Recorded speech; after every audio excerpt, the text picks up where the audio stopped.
नदी के किनारे पर एक नगर है, एक गांव बसा हुआ है, बड़ा सा गांव। क्या नाम है उसका? उत्तम नगर। कौन सा नगर है जी? कौन सा नगर है जी त्रिवेदी वासियों? उत्तम नगर। बीच बीच में प्रश्न पूछूंगा कि ध्यान आपका किधर है। इसी उत्तम नगर में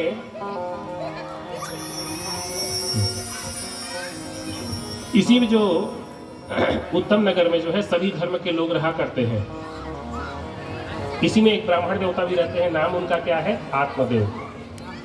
और आत्मदेव महाराज जो है बड़े ज्ञानी हैं, परिमित भाषी हैं, कम बोला करते हैं, बड़े ज्ञानी हैं, बहुत अच्छे व्यक्ति हैं, सज्जन व्यक्ति है, ब्राह्मण देवता है। इनकी एक पत्नी है जिसका नाम है धुंधली। क्या नाम है उनका? धुंधली। और धुंधली किसको कहा जाता है जी? जिसकी बुद्धि जो है द्विधा आवृत्ति वाली हो, क्या करें क्या ना करें ये सोच वाली हो, इसी को कहा जाता है किंग कर्तव्य विमूढ़ता। क्या करें क्या ना करें समझ ना पाए, उसी को कहा जाता है धुंधली। दिखावे में कुछ अलग करे लेकिन मन में कुछ अलग भरे, इसी को कहा जाता है धुंधली। तर्क करने वाली द्विधा आवृत्ति को ही कहा जाता है धुंधली। 4 कारण बताए मैंने। आत्मदेव महाराज है बड़े ज्ञानी, लेकिन पत्नी है धुंधली, बुद्धि उसकी है नहीं। पति देवता जैसे ही घर से निकलती है ना, पत्नी जो है आड़ों पड़ोस से लड़ाई झगड़ा करना प्रारंभ कर देती है। प्रेम से बोलिए सीधा राधे। आप ही ऐसा थोड़ी ना करते हो, मत करना ऐसा।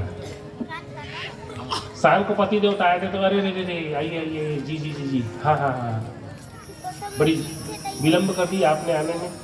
पति देवता की ऐसी स्वागत करती, पति देवता तो खुश हो जाते हैं, ब्राह्मण देवता बड़े खुश हो जाते हैं, पत्नी हमारी बड़ी सुंदर है। लेकिन ऐसा था, सब कुछ तो है, धन भी है, बड़ा सा घर भी है, पति पत्नी बढ़िया रहते हैं, लेकिन एक कमी है, उनकी कोई संतति नहीं है, कोई पुत्र नहीं है। आसपास पड़ोसी ने जब मजाक उड़ाया, कई साल हो गए ब्राह्मण देवता को कोई बच्चा ना हुआ, लोगों ने मजाक उड़ाया तो वो वन में चले गए। और वन में जाकर के वो आत्मदाह करने का विचार कर रहे थे। आत्महत्या कर लूं, मर जाऊं। कैसे मर जाऊं? चाहे पत्थर में सर पटक के मरूं, चाहे फांसी पे लटक के मरूं। घर में बच्चा ही नहीं है तो मतलब क्या है जीवन का? ऐसा भी नहीं है, घर में बच्चा तो नहीं है, चलो ठीक बात है, लेकिन गाय जो रखे हैं ना ब्राह्मण देवता अपने घर में, वो भी बच्चा को जन्म नहीं पा रही है। बच्चा बच्चिया कुछ ही नहीं है उसके घर में, वो भी बांझ हो गई है।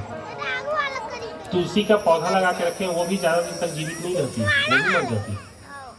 ऐसा श्रापित घर हो गया था ब्राह्मण देवता का। पैसे तो खूब है, ज्ञानी भी है, लेकिन एक भी सुख नहीं है। इसलिए महाराज वो चले गए वन में, विचार किया कि क्यों ना मर जाऊं। उधर से एक संत महात्मा निकल रहे थे, उनकी नजर पड़ गई आत्मदेव पर। आत्मदेव के पास गए और उन संत महात्मा ने पूछा कि आपको कारण क्या है, दुखी क्यों है आप? क्या कारण है जी आप दुखी हो? उस प्रकार के चेहरे को जब देखा आत्मदेव महाराज का, तो संत महात्मा समझ गए। माथे को देखा तो समझ गए कि कारण क्या है। फिर भी पूछे कि कारण क्या है, तो बोले कि हमारे घर में संतति नहीं है, आशीर्वाद दीजिए कि हमारे घर में पुत्र हो जाए। संत महात्मा बोले कि तुम्हारी माथे की लकीरें बता रही हैं कि एक जन्म क्या 7 जन्म तक तुमको बच्चा नहीं होगा। बोले तो 7 जन्म तक बच्चा नहीं होगा तो आप किस बात के महात्मा हो? आप हमको कुछ आशीर्वाद दो। और संत महात्मा का आशीर्वाद फलता है जी। आशीर्वाद दो कि हमारे घर में बच्चा हो जाए। बहुत रोने बिलखने के बाद जब मरने की बात की आत्मदेव महाराज ने, तो संत महात्मा ने अपने थैले में से निकाल के एक फल दिया, इसको अपनी पत्नी को खिलाना, इससे बच्चा हो जाएगा। फल को लेकर गए आत्मदेव। आत्मदेव मतलब क्या होता है जानते हो? आत्मदेव मतलब आत्मा। आत्मदेव मतलब आत्मा। और ये आत्मदेव जाकर के उस फल को, और देखो आत्मा को ही प्रसाद मिलता है। ये भागवत जी सुन रहे हैं ना, किसको तृप्त कर रहे हैं? शरीर को, हाथ को, पैर को, कान को, नाक को? बिल्कुल नहीं, इस आत्मा को तृप्त कर रहे हैं हम, क्योंकि यही आत्मा ही परमात्मा है। ये आत्मा ही परमात्मा है। हम आत्मा को तृप्त करने के लिए कथा का आयोजन करवाए हैं। ये इतना बड़ा खर्चा जो करे हैं ना, इसके संतुष्टि के लिए। और ये जब संतुष्ट नहीं होगा तो हम बोल देंगे, कई लोग तो बोल भी देते हैं, फिर हम इस बात को नहीं बोलेंगे। प्रेम से बोलेंगे श्री राधे। ये आत्मा यदि संतुष्ट होता है तो आनंद आता है, नहीं तो लोग मजा में खो जाते हैं। अभी मैं गाऊंगा हमर पारा तू हर पारा, तो फिर मजा आएगा आप सबको। प्रेम से बोलिए श्री राम। श्री राम। ये मजा देगी, किसको मजा देगी? शरीर को। खूब नाचोगे आप लोग। लेकिन भागवत की कथा इस आत्मा को आनंद देने वाली है। आनंद और मजा में फर्क है। आनंद का उल्टा कुछ नहीं होता है, मजा का उल्टा कुछ सजा हो जाता है बंधु। इसलिए यहाँ पर जो है आत्मदेव महाराज जो आत्मा के प्रतीक हैं, उनको फल मिलता है।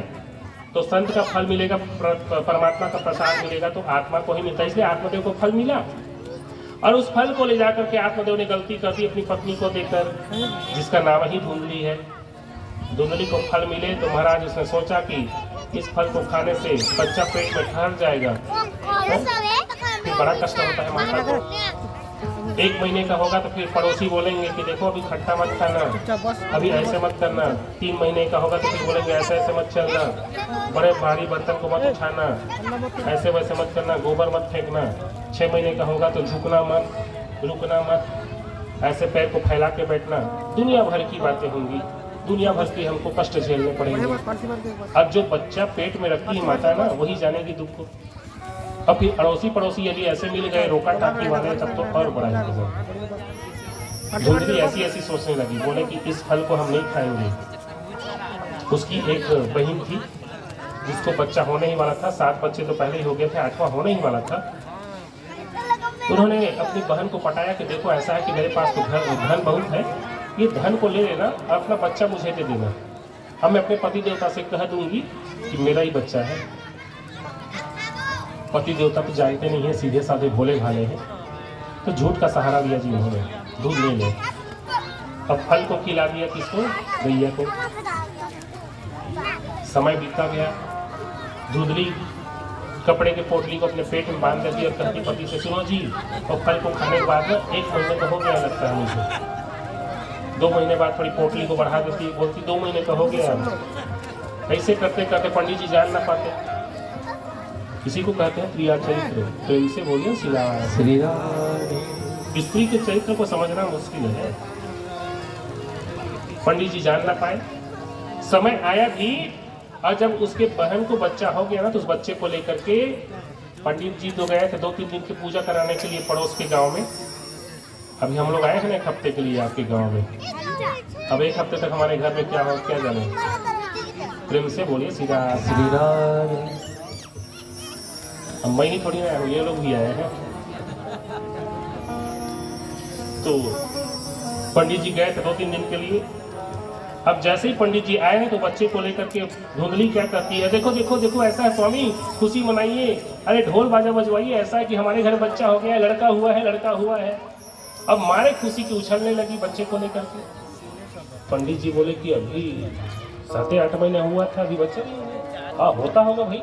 अब पंडित जी को सोचे नहीं, बल्कि गांव के बाजे वालों को बुला कर खूब आनंद उठाया है, मिठाई बांटी, गांव घर में खूब आनंद उत्सव मनाया पंडित जी ने। इधर जो गैया को फल खिलाया गया था, उसने भी एक बच्चे को जन्म दिया। अब बच्चा कैसा है? पूरे मानव के जैसा बच्चा है। गाय के पेट से जन्मा है वो बालक, फिर पूरा मानव के जैसे, केवल कान जो है गौ माता की तरह है।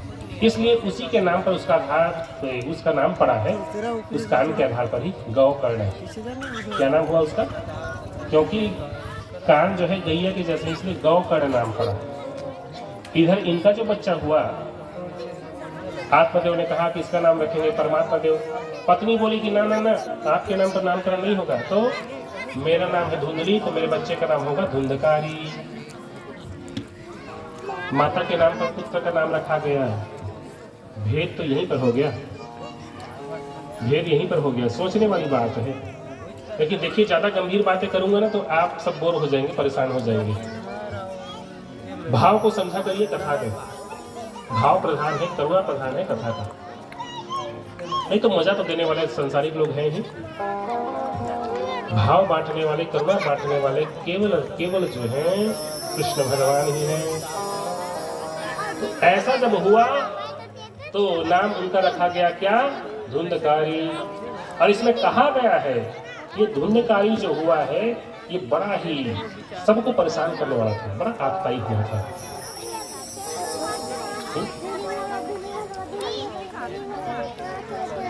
कथा को सुनना जो है बंधुओं, ये भी अपने आप में एक बड़ा कष्ट है, क्योंकि कथा जो है हमेशा एक संसारिक व्यक्ति जब आता है ना कथा सुनने, तो इसमें हमेशा व्यथा को ही सुनता है। यदि इसमें आप में से सच्चा प्रेमी जो होगा ना, वो पत्थर के घर्षण में भी कृष्ण कृष्ण को सुन लेता है जी।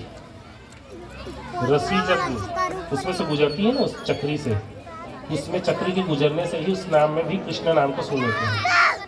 यहाँ तक क्या कहूँ महाराज, खाने पीने में भी भगवान का नाम आ जाता है। राम नाम लड्डू गोपाल नाम की, कृष्ण नाम मिश्री तो बन गई तकदीर। राम नाम लड्डू, लड्डू को खाओगे तो कैसे आवाज आता है? राम राम राम राम खाओगे तो आता है, कभी सुना करना। राम नाम लड्डू गोपाल नाम खीर, खीर को कैसे खाया जाता है? चपल चपल चपल,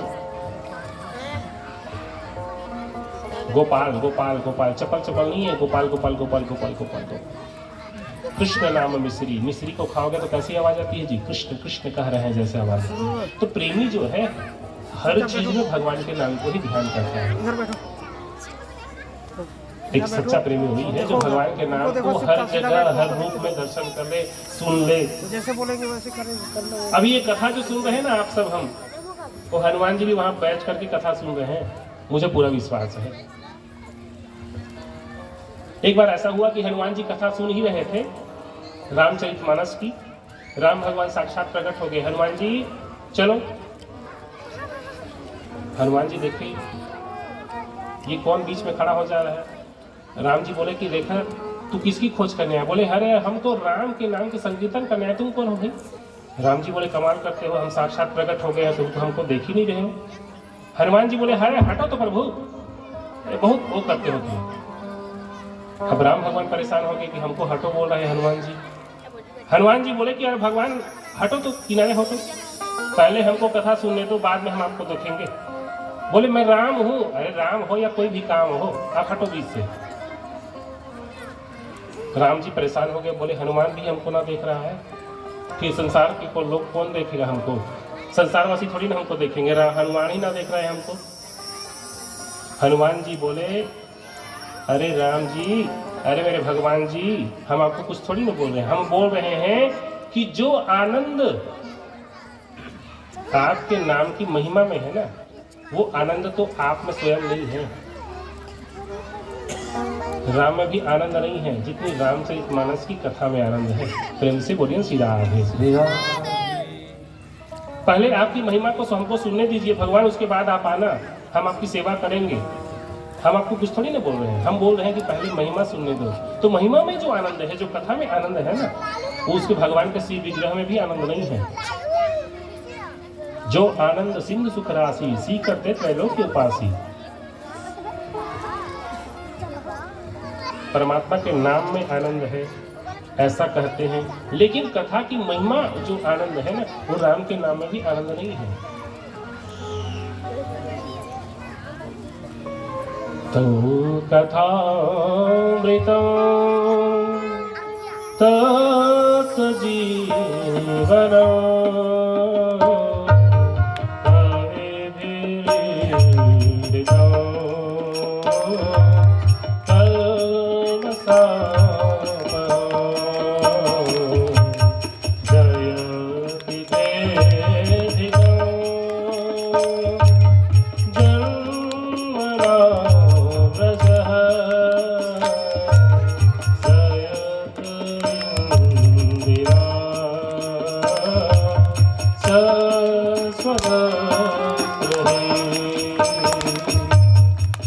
हनुमान जी कहते इसलिए, हे भगवान आपकी कथा की श्रवण करने में, आपकी महिमा के गान में जो आनंद है ना, वो आप में भी नहीं है, बस हमको सुनने दीजिए कथा। तो कथा के मध्य में भी कोई परमात्मा भी आ जाए ना, साक्षात कृष्ण भी आ जाएंगे ना, तो कथा में किसी को डिस्टर्ब नहीं करेंगे, वो भी किनारे में बैठ करके कथा सुनेंगे। कथा की महिमा ऐसी है बंधुओं। फिर आप और हम क्या हैं? परमात्मा भी साक्षात आए ना, तो बैठ करके कथा सुनेंगे। यहाँ तो कहा गया है कि कथा में बीच में प्रणाम करना भी कथा में व्यवधान डालना है। प्रेम से बोलिए श्री राधे। बीच में प्रणाम भी ना करें, ऐसा कहा जाता है। परीक्षित जी महाराज बार बार उठ करके सुखदेव जी महाराज को प्रणाम थोड़ी न किए हैं, बिल्कुल नहीं, केवल प्रश्न किए हैं। 7 दिवस दिन रात 24 घंटे कथा चली है, न खाना न पीना न कुछ न कहीं, इधर उधर कुछ भी नहीं है। तो यहाँ जो है